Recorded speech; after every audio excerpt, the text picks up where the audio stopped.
আজ বানাবো বটবটি বাটা।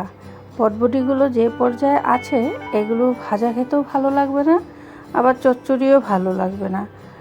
তা তো ফেলে তো দেওয়া যাবে না, কারণ টাকা দিয়ে কেনা জিনিস। তাই ভাবছি খুব টেস্টি একটা বাটা বানিয়ে নিব, যেটা থাকলে এক থাল ভাত অনায়াসে খাওয়া যায়। আর যারা যারা বাটা খেতে ভালোবাসো তাদের জন্য এই রেসিপিটা।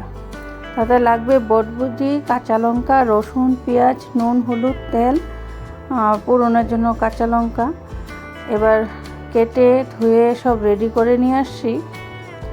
এই রসুন, কাঁচা পেঁয়াজ দিয়ে বটবটিটা সেদ্ধ করব, আর এটা ফোড়নে দিব কালো জিরে আর কাঁচা পেঁয়াজ কুচি।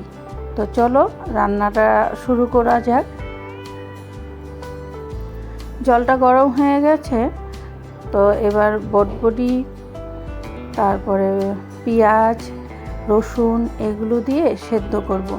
রসুন পেঁয়াজটা যদি সেদ্ধ করে নেওয়া যায় তাহলে এটার একটা যে কাঁচা গন্ধ, উগ্র গন্ধ থাকে সেটা থাকে না, কিন্তু টেস্টটা খুব ভালো আসে। তাই আমি সিদ্ধ করে নিই। আপনারা চাইলে কাঁচাও এটার সাথে বাটার সময় দিতে পারেন, আমার সেদ্ধটাই ভালো লাগে। এবার 10 মিনিট এটাকে বয়েল হতে দেব। ফিরে আসছি 10 মিনিট পর, চেক করে নেব সিদ্ধ হয়েছে কি না। সেদ্ধ হয়ে গেছে। এবার এটাকে নামিয়ে ঠান্ডা করে নিতে হবে, কারণ গরম গরম তো মিক্সিতে দেওয়া যাবে না, প্রবলেম হয়। একটু ঠান্ডা করে নেব। আমি খুব বাটা খেতে ভালোবাসি। আমি মাছ, মাংস এগুলোর থেকে বেশি না, খুব যে কোনো জিনিসের বাটা বলো, যেটা ভর্তা বলে সেটা বলো, আমি এগুলো দিয়ে খেতেই ভালোবাসি। তো ঠান্ডা করে নিয়েছি, আমার পরিমাণে অনেকটাই আছে, একবারে হবে না মিক্সিতে, তাই 2 বারে জিনিসটা পেস্ট করে নেব। কাঁচা লঙ্কাটা দিয়ে দিচ্ছি, একটু ঝাল না হলে ভালো লাগে না। লঙ্কাটা আপনাদের যে যেরকম ঝাল খান সেই হিসাবেই দেবেন।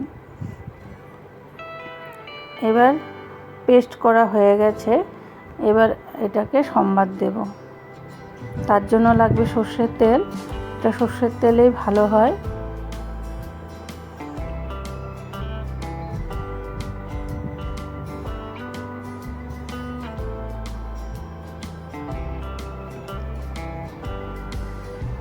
এবার কালো জিরেটা ফোড়ন দিব, অল্প কালো জিরে, ছোট চামচের হাফ চামচ হবে কালো জিরেটা ফোড়ন দিব। কালো জিরের একটা খুব সুন্দর সেন্ট হয়, তার জন্য আমি ভালোবাসি কালো জিরেটা। আর কাঁচা পেঁয়াজ কুচিটা দিয়ে এবার ভালো করে ভেজে নেব।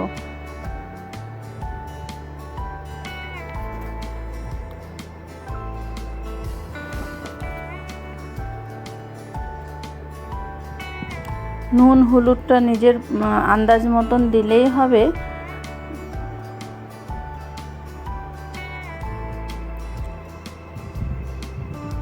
অনেকেই আছে যারা এই ধরনের বাটা খেতে ভালোবাসে। তো এটা পটল দিয়েও করা যায় আর বটবটি দিয়েও করা যায়, আমি 2 ধরনেরই করি। এই বাটাটা করলে ভালো লাগে খেতে।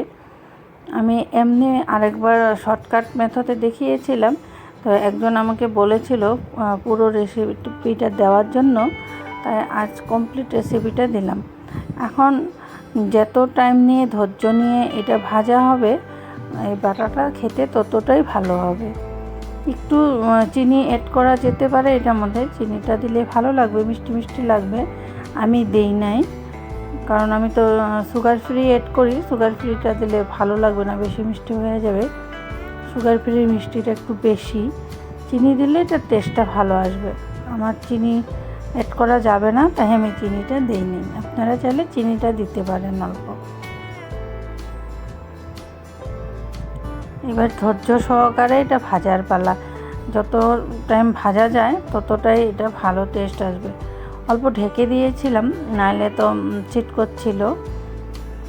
এবার মোটামুটি ভাজা হওয়ার মধ্যেই কড়াই থেকে হয়ে গেলে তখন বোঝা যাবে কি কড়াই থেকে উঠে উঠে আসবে, তেলটা ছেড়ে দিবে। আর ভাজাটা ভালো না হলে বাটাটা খেতে টেস্ট লাগে না। তো অল্প টাইম নিয়ে ধৈর্য ধরে এটাকে ভাজতে হবে। এবার হয়ে আসছে, দেখো কড়াই থেকে উঠে উঠে আসছে। এখানে আর জল টল নেই, শুকিয়ে গেছে।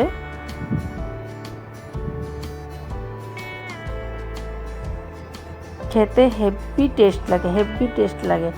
এরকম একটা বাটা যদি সাইডে থাকে, এক থাল ভাত অনায়াসে খাওয়া যায়। আগেই বলেছি আমি তো ভীষণ ভালোবাসি, তো এগুলো আমার ফেভারিট রেসিপি। এবার নামিয়ে নিচ্ছি। তো গরম গরম ভাত, তারপরে ব্রেডের মধ্যে লাগিয়ে খাওয়া যায়, রুটির সাথে খাওয়া যায়, সব কিছুতেই ভালো লাগে। টেস্টি খাবার একটা,